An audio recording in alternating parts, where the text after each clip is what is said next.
Purihin ang Panginoon sa bawat isa. Ako'y nagagalak muli. Nakita ko ang bawat isa sa umagang ito. And, ang Diyos ay mabuti. At sa lahat ng oras, mabuti, yes. Amen. God is good. And all the time, God is good. Amen. Yes, God is gracious. Amen. Naku, nakita agad Okay. Muli mga kapatid, ako po si Minister Eric, and I'm going to deliver the Word of God in the series of our message anchored in the promises of God. This a series from the month of March po, no, till this month, April. And today's topic is about promise of God's presence. And this is the message number 8, the last message po ng ating series. And our passage can be found in the book of Isaiah chapter 41, verse 10.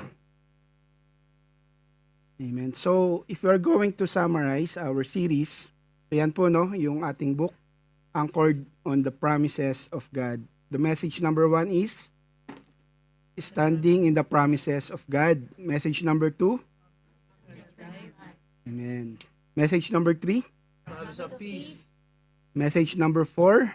Promise of Christ's return. Message number 5. Promise of resurrection. Yes, amen. This is the Easter Sunday message po, no. Message number 6. Promise of answered prayer. Message number 7. Promise of victory. And lastly, message number 8 is promise of God's presence. Ayan. Pwede nyo pong sauluin yan. Malapit na po ang workers meeting. Baka tawagin po kayo ni Pastor Carlos, no? So, maganda po makapag, tayo. May sagot tayo, may prizes. Amen? Okay?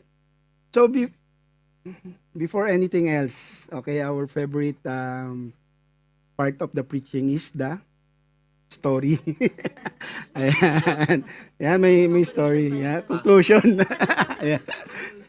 Ayan. So, there's a Christian couples who live in Pasig City. So, ano po ba yung kapag sinabi nating Pasig, ano po yung landmark na naalala nyo? Ilog, Pasig. Ayan. So, there's Bico Soto, yan. Yan yung mga gagamitin ko, hiram kong mga word. So, for the illustration. Ano? So, there's a couple, Christian couple, who are facing many troubles in their lives, especially financial problem, no? Marami silang problema, bayarin sa tuition ng mga anak, pambayad sa bills, pambayad sa MP2, stock market. So, so kailangan po nila ng pera. And one time, Mayor Bico Soto, yun. So, Mayor Bico Soto announced a contest that whoever crossed the Pasig River will win 1 million pesos. But this is the catch. Mayor Bico Soto put crocodiles in the river. So 1,000 of crocodiles. So whoever cross and swim to the other side will win 1 million pesos. So these couples went to the riverside near the EDSA, no? Alam natin yung EDSA. Pag we were going to cross the EDSA, there's a long bridge. Ano po nakikita nyo doon? Sa EDSA. Statue. What else? Mall, yes. You can see, ang lalaki ng mga billboards po, di ba? Billboards. There's lots of billboards in that place. So they went there. Maybe they want to participate. But when they went in the riverside, no people is crossing because there's lot of crocodiles. Ang dami yung buhaya. So it's impossible to cross the river. But these couples, they are so desperate, and They want to win this 1 million just to support their financial problem. And then the husband prayed to God, Lord, if this is your will, me to cross the river, give me a sign. And the Lord gave him a sign. No fear. Face your fears. Live your dreams. Yung nakakalala ng brand na No Fear. Ayan, No mga fear, kapanahonan natin yan, no fear. 90s. Yan, yung ano yan ni one of the sponsor of Manny Pacquiao. No fear. Sabi diyan, face your fears. Live your dreams. Eh ngayon, nakita niyo ulit yung mga baya, ang dami, hindi ko kaya, Panginoon. Give me a second sign. He saw this in the billboard. Nike, just do it. Sabi niyan.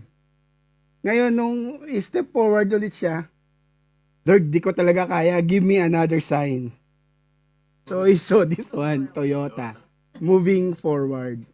And then, at that time, nagkagulo sa likod niya, na-outbalance siya, and natulak siya papunta sa mga baya. But, the Lord saved him. Naka-cross siya sa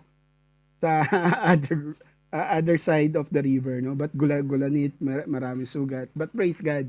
Then tuwang-tuwa siya. So, balik siya doon ulit sa side ng asawa niya.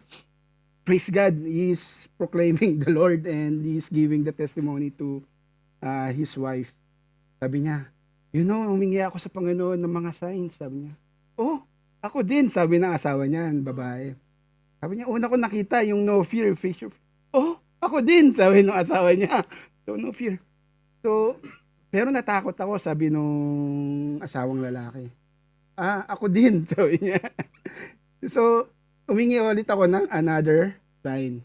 Nakita ko yung night, just do it, sabi ng Panginoon. Ako din, sabi nung asawa. Sabi ng asawa niya. This time, nanalo na po sila ng 1 million, no? They won the 1 million prize. And then, talaga? Pero, di pa rin ako lumusong kasi natakot ako, sabi niya ganun. And then, I asked God for the third sign. And that is Toyota moving forward. Yun lang. Hindi tayo parehas dyan. Sabi ng asawa niyang babae. Ito yung nakita ko eh.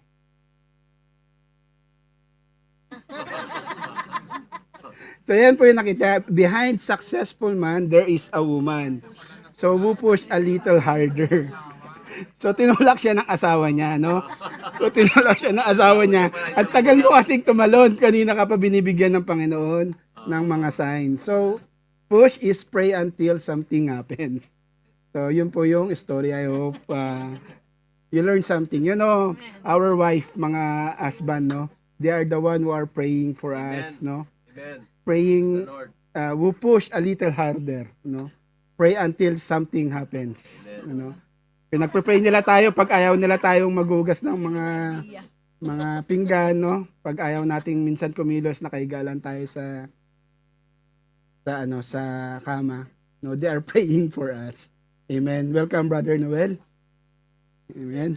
So our passage for today is in the book of Isaiah, chapter 41, verse 10. So, it says, "Fear not, for I am with you. Be not dismayed, for I am your God. I will strengthen you. Yes, I will help you. I will uphold you with my righteous right hand." Amen. So, overcoming fear in an uncertain world, the reality is life is full of uncertainty. Mga kapatid, we are living in a world full of uncertainty, especially these days, no? We have this kind of situation. There's many marami tayong iniisip, trabaho natin because of this war, iniisip natin yung gera, no, saan tayo pupunta if the war escalated. Sa trabaho natin, especially these days, no, may gera, di natin alam mangyayari sa kinabukasan, no, yung ano bang mangyayari sa atin paggising natin ng umaga, na bago tayo matulog, ang daming naririnig. Amen. And yung health natin, Yung kalusugan natin, we don't know what will happen in our health. No? Hindi naman tayo lahat bumabata, lahat tayo tumatanda. No? And of course, we are praying to God that He will give us a good health. But still, we are thinking, bakit kaya? Because itong buhay natin is full of fear. And this is the reality of life, mga kapatid. Ang takot ay everywhere. Ay andiyan lagi sa ating buhay. Minsan masaya ka pagdating nanood ka ng TV, may napanood ka, natakot ka, no? May nabalitaan ka, rumors of war, natakot ka ulit, nabalitaan mong merong kumakalat na sakit, COVID, di ba, nung time natin na 'yon. No? So, the reality is, fear is everywhere. And maybe right now, kayo nakikinig ngayon, tahimik ka lang, merong ang takot Right. na nararanasan or nararamdaman ngayong umagang ito. So lahat po tayo may takot, may fear tayong dinadala sa ating puso. But I will ask you personally this kind of question, no? What are you afraid of today? So no need to answer that. You can answer that quietly in yourself, no? What are you afraid of today?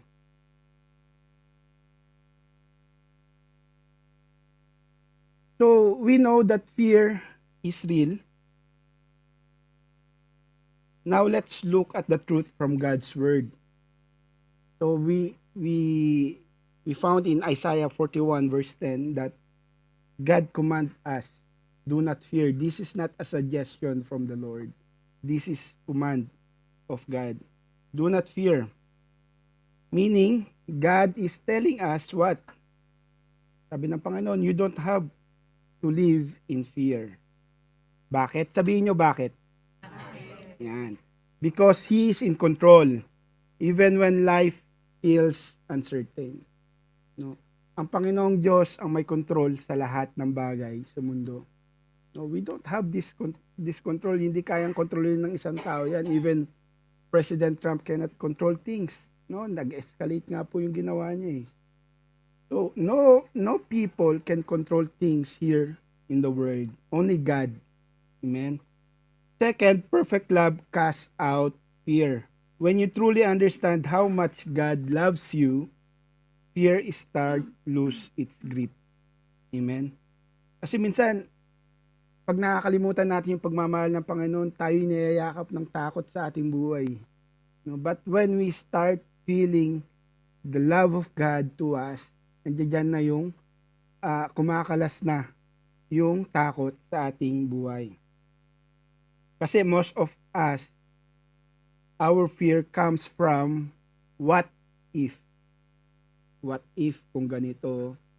What if kung mag-escalate yung war where we are going?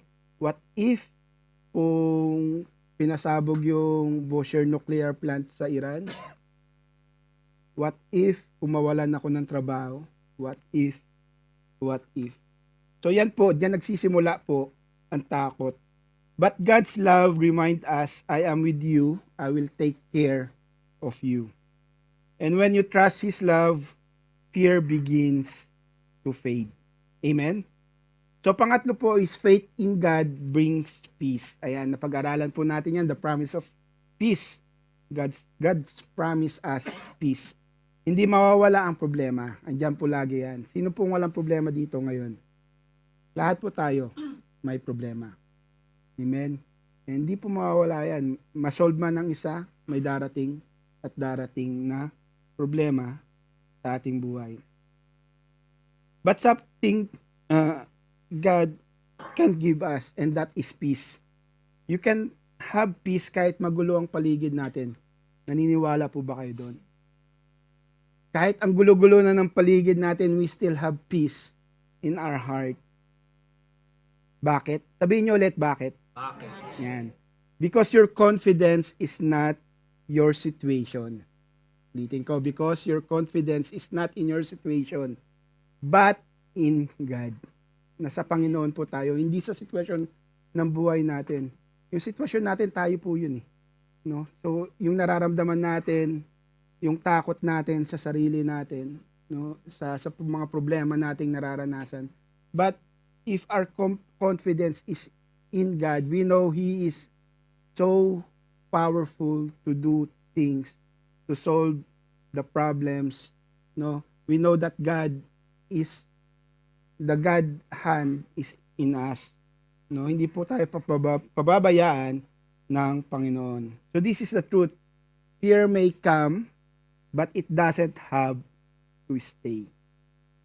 So tandaan po natin yan. Darating at darating yung takot sa ating buhay, pero hindi natin hayaan ito'y manatili sa atin. Amen?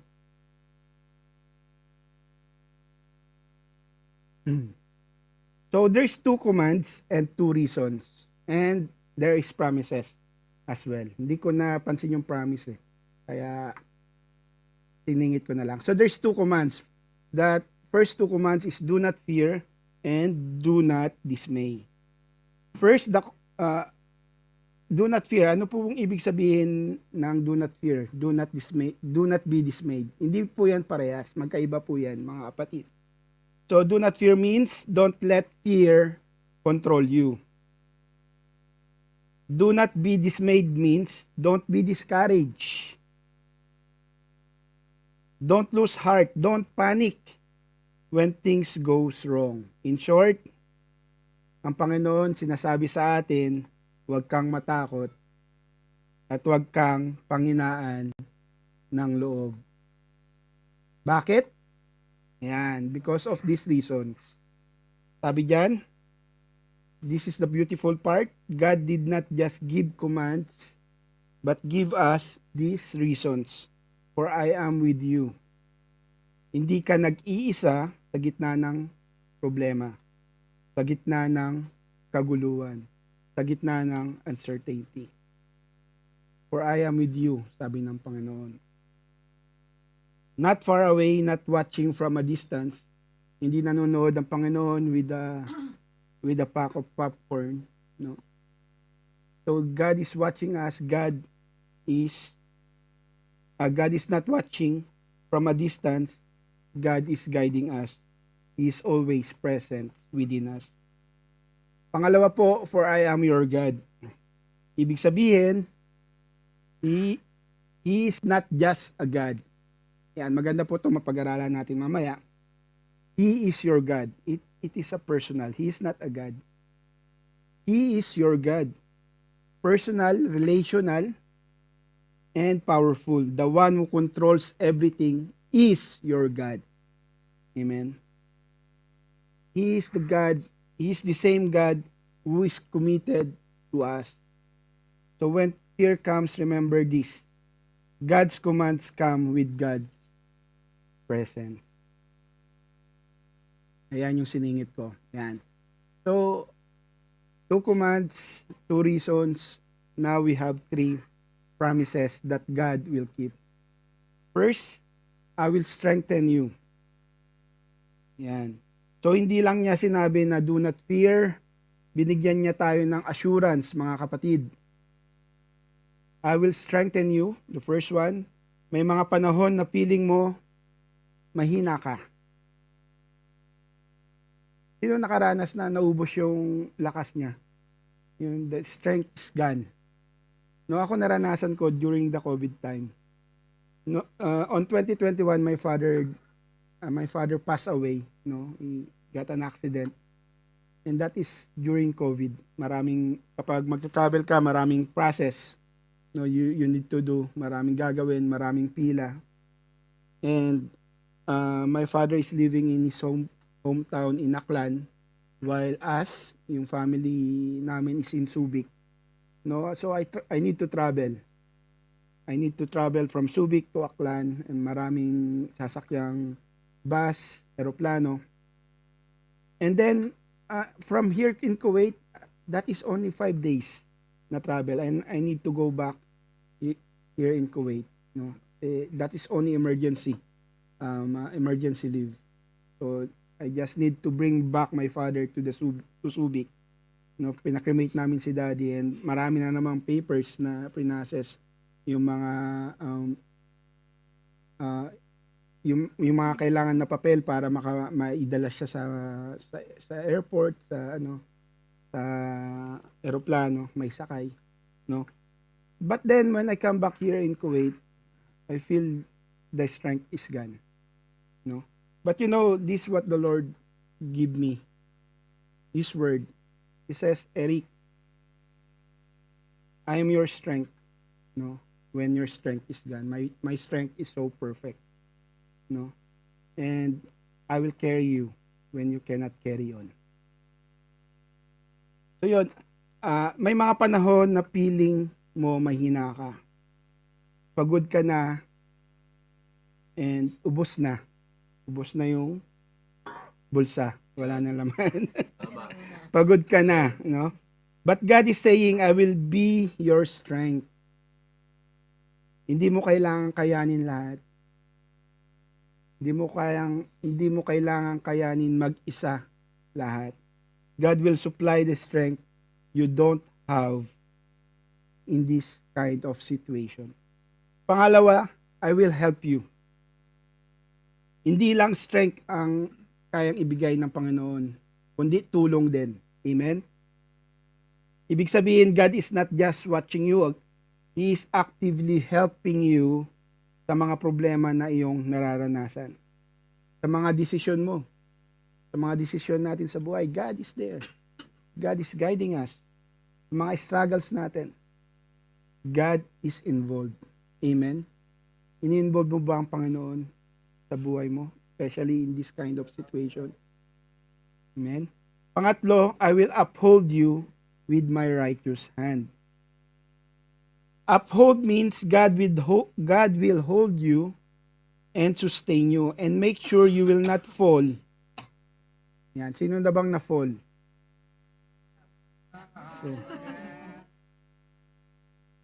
And make sure you will not fall. Amen? And hindi lang basta kamay or righteous hand, but it is a powerful, faithful, and sure. So mga kapatid, notice this. Hindi maybe, hindi try. No? It's I will. Ayan ang sabi ng Panginoon. Ibig sabihin, God is committed to us. I will strengthen you. I will help you. I will uphold with my righteous hand. Okay. Background, God's promises of restoration. So this is the background of Isaiah, no? So let's understand the background of this promise. Kasi kapag naintindihan natin yung context, it will be clear to us. Malinaw po, no? Mas lalalim yung confidence natin sa word of God. The Bible says God promised to bring His people back from captivity. Ibig sabihin, ang kausap niya dito is mga exile. Nasa suffering, nasa difficult situation. So imagine this, tayo po ito. So parang tayo din, may mga panahon na feeling natin, parang captured tayo ng problema, ng sitwasyon, ng takot, ng uncertainty. This prophecy was written 180 years before it happened. So before pa mangyari ang problema, God already spoke the solution. Ibig sabihin, God is not reacting. God is already ahead of time. Alam na niya ang mangyayari at handa na ang kanyang plano. Even before judgment, God already planned the restoration. Bago pa dumating ang hardship, may plano na ang Diyos para ibalik, ayusin at i-restore ang kanyang mga tao. Hindi lang siya Panginoon ng correction, He is also a God of restoration. He's not only God of correction, He's also God of restoration. So even before dumating itong mga problema, no, sa panahon ng mga Israel, may plano na ang Diyos para sa kanila. There's plan for breakthrough. So even before they felt the fear, God already prepared His promise. So the same thing in us. No? Even before dumating ang problema mo, may plano na ang Diyos para sa breakthrough. Itong breakthrough nakalaan para sa iyo. Even before you felt fear, God already prepared His promise. Yung pangako niya ay always nanariyan. Baka kailangan mo lang buksan ang inyong Bible to read the Word of God, to see His promises. Kasi hindi mo po makikita yan kapag nandoon ka sa mall ngayon, no, gumagala, ang daming sales. Hindi mo makikita yan kung doon ka sa bahay ngayon, naglalaban ng iyong damit. Hindi mo maririnig ngayon yan kung doon ka sa iyong kama, natutulog at ang lamig. No? And praise God, you are here. You are hearing the Word of God. Amen? And next po is the 5 declaration to overcome fear. First is, I will not fear. God is with me. Can you say, I will not fear, God is with me? Amen. So it doesn't say God was with me. And it doesn't say God will be. God will be with me. Tama po, no? So it is like a past and a future. No? It doesn't mean God was with me. Doesn't mean that God will be with me. It says here God's present is present now. He is here today with us. But, sabi nga ng kanta, no, araw-araw. No, araw-araw andyan ang Panginoon. Para sa atin, hindi lang this Friday, no, ang presence ng Panginoon ay araw-araw sa buhay natin. Even when we go outside this church, the presence of God is there with us. No? Even kinabukasan, Sabado, most of us may trabaho, others pahinga. The presence of God is still with us. Araw-araw, ang presensya ng Panginoon ay andyan. There is nothing to fear because God is already with you. And this is not just one verse, mga kapatid. Moses needed this reminder. In Exodus chapter 33, verse 14, it says, my presence will go with you. And sabi, also in David declared it in Psalms 23 verse 4. I will fear no evil, for you are with me. And Jesus himself promised, I am with you always. That is in Matthew 28 verse 20. So from Old Testament to New Testament, the message is the same. God is with His people. So are you a people of God? Amen. God is with you. Then, amen. But here's the problem. Many times we live as if God is not there. No? Madalas sa buhay natin, though we are saying it now, God is with us, nakakalimutan natin kasi andyan na yung takot, andyan na yung problema, andyan na yung bayarin. Brian. Andyan na si Brian. Judith. At sa si Judith. Sa si Marites. Ay, hindi si Marites. Iba si Marites, no? So we become fearful because of these things. No? That's the reality of life. Diniscuss natin kanina, di ba? So we become fearful because we are not aware of His presence. Nakalimutan natin ang Panginoon. Kasi bakit? Sometimes, alam natin, kaya natin, no? Minsan yung mga maliliit na problema, kaya ko naman to. Hindi ko kailangan ng tulong ng Panginoon. I can solve these things. Alam ko naman to. Kaya kong sagutin to. Naalala ko, no? Tingit ko lang. Si IC kasi first year na ngayon. So, he's solving problem and yung math na book niya, binigay niya sa akin. Dad, can you solve this? I mean the algebra. Yan yung pangalan ng ng mathematics, Century Mathematics. No, Century Mathematics. Sabi ko, kayang-kaya ko to, algebra lang naman to eh. Nung binuksan ko, anak, alam mo, itong x na to, find x. Nung panahon ko to, hinahanap na eh. Hanggang ngayon, hinahanap pa rin yung find x. Sabi ko ganun sa kanya, really? I'm just making reason, ang hirap ng, siguro ibang century yung math ko noon. Century Mathematics yung pangalan, ang pamagat ng math niya. Sabi ko sa anak ko, alam mo nak, huwag na natin hanapin yung x na yan, magagalit ang mama. No? Matagal lang, lagi hinahanap yung ex, no? Magagalit po yung mga asawa natin pag hinahanap po natin yung ex. Yung Y na lang. No? Yung Y na lang. So yan, binubuhay ko lang po kayo. Amen? Ayan. So this declaration is not just word, it's a reminder of truth. God's presence is present now in our lives. God's presence is promised. And it must become personal. God is with me. Can you say God is with me? God is with me. Amen. Pangalawa, I will not be dismayed. He is my God. Can you say it? I will not be dismayed. He is my God. Amen. So, what does dismayed mean? Di ba sinabi ko kanina, it means to be discouraged. Discouraged, anxious, losing focus, no? So, parang nalilito ka, nalilito tayo, natatakot tayo, hindi mo alam ang gagawin, no? And many times, dismay comes when we lose focus on God.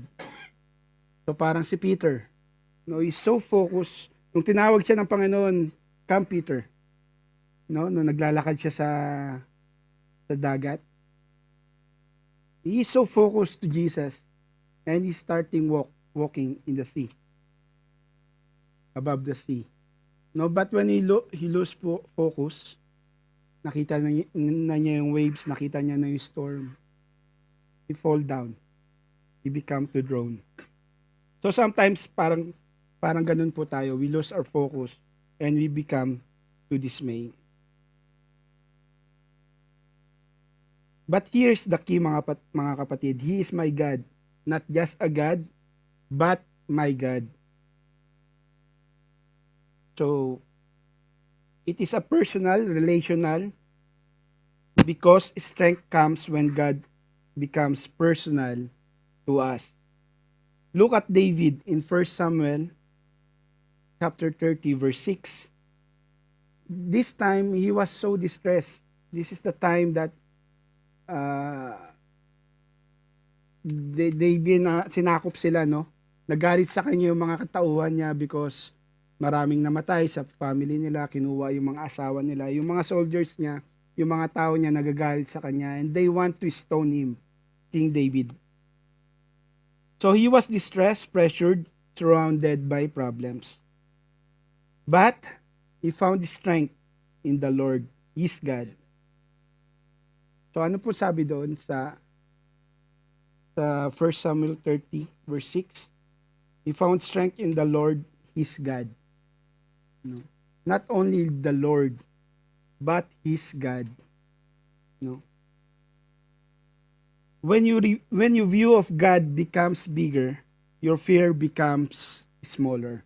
Hindi naman nawawala ang takot natin. But because we are so focused to our big, powerful God, this fear becomes smaller in our eyesight. Kapag nakita mo kung gaano kalaki ang Diyos, mawawala ang takot sa mas maliliit na bagay. Pangatlo, I will lean on God, He will strengthen me. Can we declare that? I will lean on God, He will strengthen me. Amen. So this teaches us something important. True strength comes from God. Hindi yun galing sa sarili natin. Sometimes, iniisip natin, kayang-kaya talaga natin, no? Hindi sa ability natin, hindi sa mga bagay na kaya natin kontrolin, kundi sa Panginoong Diyos. In times of fear, we don't strive. We rest, sabi nga. Sabi di, merong praise. In times of fear, I don't wrestle. I nestle. Meaning, instead of fighting everything on your own, you lean on God. And the Bible says in Psalms chapter 29, verse 11, the Lord gives strength to His people. So strength is not something you produce. It is something God gives. And here's the comfort in Isaiah chapter 42 verse 3. It says, a bruised reed, he will not break. Meaning kapag mahina ka, kapag pagod ka na, walang-wala ka ng kayang ibigay, kapag parang malapit ka nang bumigay, no? God will not crush you. He will not reject you. Instead, He will sustain you. So this declaration reminds us we don't have to be strong by ourselves, mga kapatid. We lean on God and He strengthens us. We need to depend on the power of God. Kasi po yung kalakasan natin, hindi po yan kayang i-resolve lahat ng mga problema natin. We need God in our lives. Number 4, I will trust God. He will help me. Can we declare that? I will trust God. He will help me. Amen. I will trust God to help me. Because God is not only present and not only strengthening us, He also promised to help us. Amen. The Bible says in Hebrews chapter 13 verse 6, the Lord is my helper. I will not be afraid. So when fear comes, we don't depend on our own strength. We depend on God's help. No? Kahit kayang-kaya na natin, no? We need still God for our help, especially sa mga decision making natin. No? We need God's help. We need God's guidance. Kasi kapag tayo na ang inayaan natin kontrolin ang sarili natin, at the end of the day, it's so painful. Kasi hindi natin kinaya. We forget to lean on God.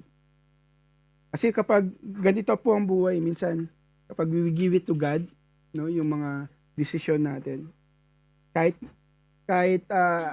yung problema hindi na resolve, you have this kind of peace. Kaya mo matulog sa gabi. No? You know, me and my wife, we are trying to apply in Australia. No, but we are praying for it. We are praying for that migration. Mukhang maganda yun na free health insurance for us, to the family, to the kids, no? But then we are praying to God. We as a family, we are praying together. I see Bell. And even now, Rap, nakikisali na rin. And the time comes, we are going 40. We started 37. So 40, malaki na po yung points eh. So we are so, that time we are so devastated, hindi namin na reach yung goal na makapunta doon. But you see, God give us peace. No, because we know that God's plan is not our plan. But we depend on God. No, alam namin na ang plano ng Diyos sa buhay namin ay mas mabuti. No? But siguro kung wala ang Diyos sa buhay namin, we are so depressed until now. There's no peace. Siguro nag-aaway kami, ikaw kasi ganyan. But because there is God in the midst of us, we have this kind of peace. So wag po nating sarilinin yung mga desisyon natin sa buhay. We need God's help. No? God's help is constant. And God helps even when we fail. Number 5, I believe God will uphold me. Can we declare that? I believe God will uphold me.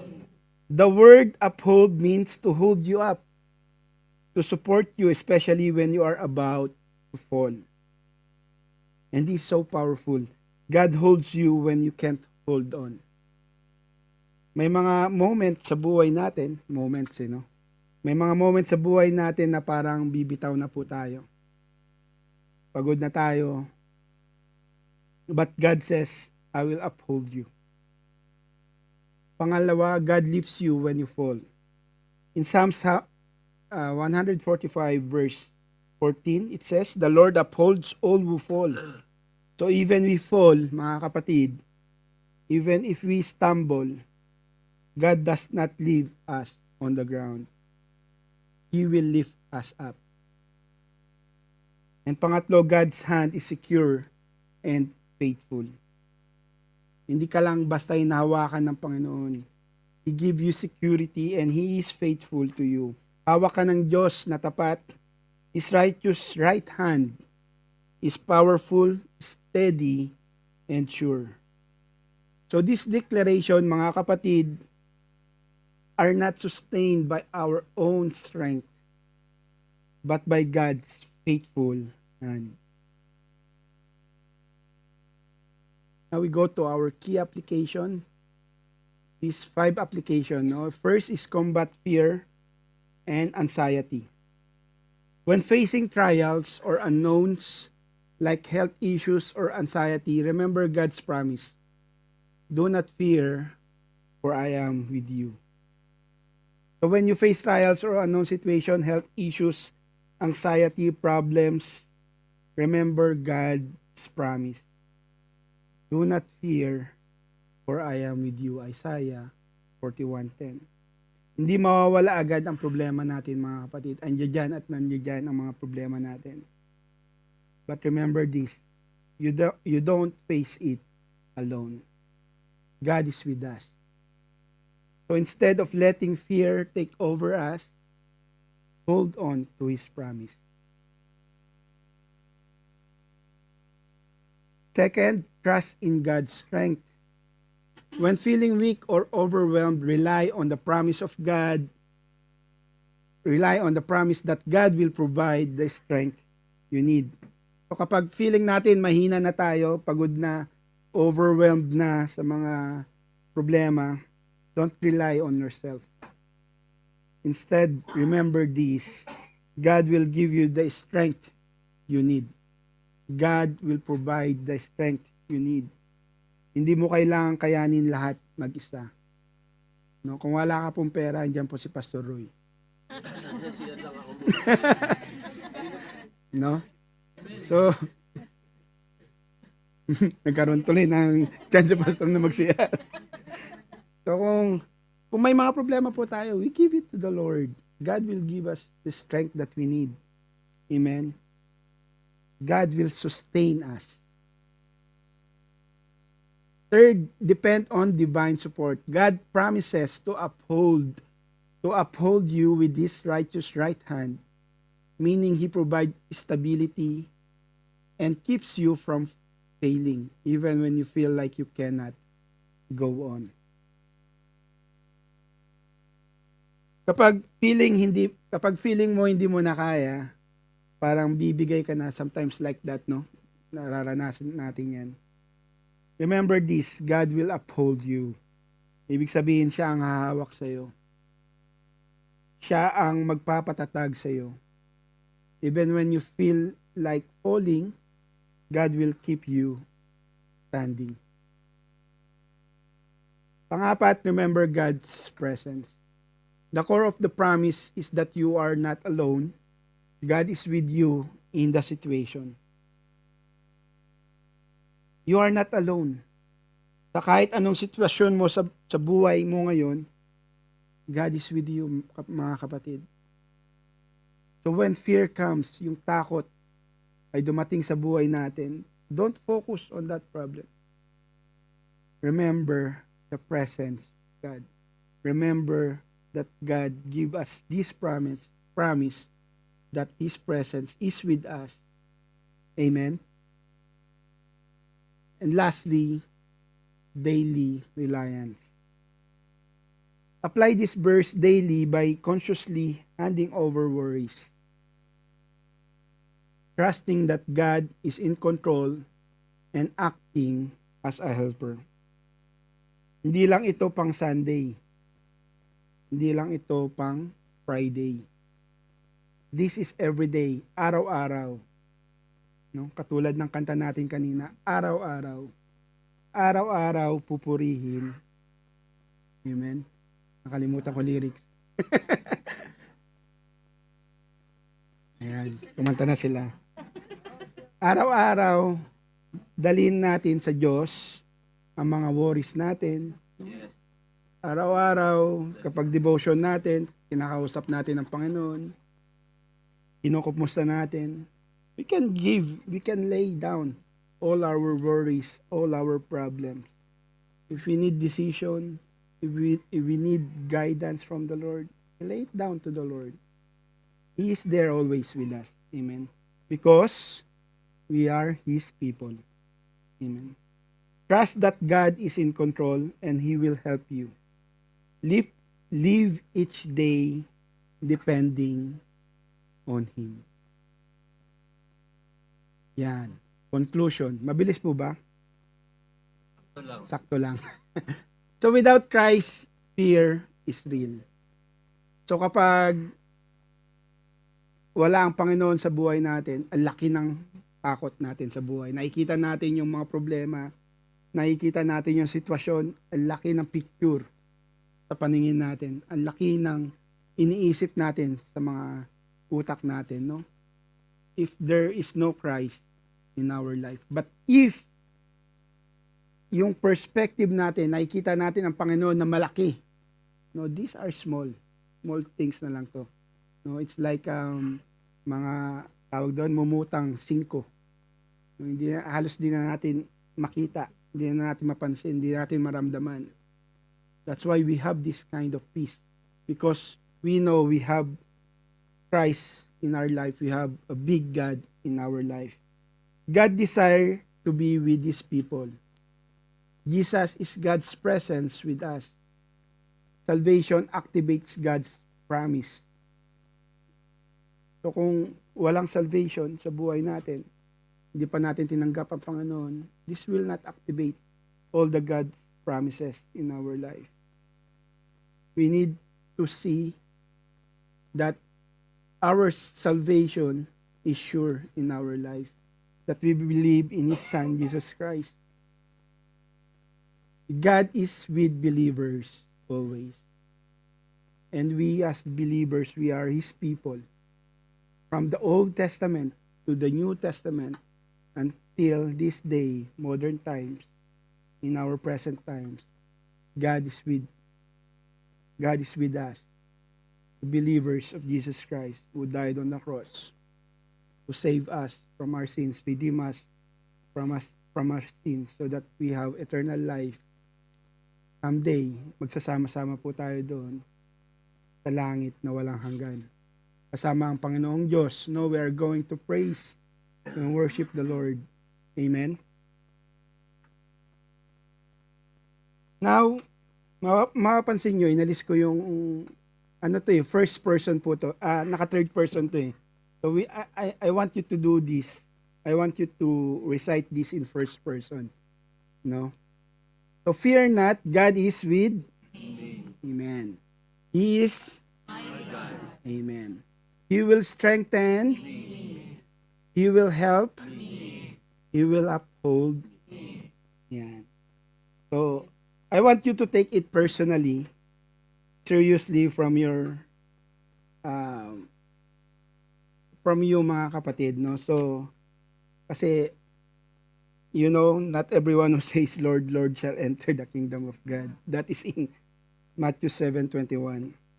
So, but he who does the will of my Father in heaven. So don't look God that He is like one part of our life. No, it's not. You treat God like a lifeline call. Naalala mo lang ang Panginoon kapag hindi mo alam yung sagot, katulad nung Who Wants to Be a Millionaire. Naalala mo lang ang Panginoon, okay, I need a lifeline. Kapag may problemang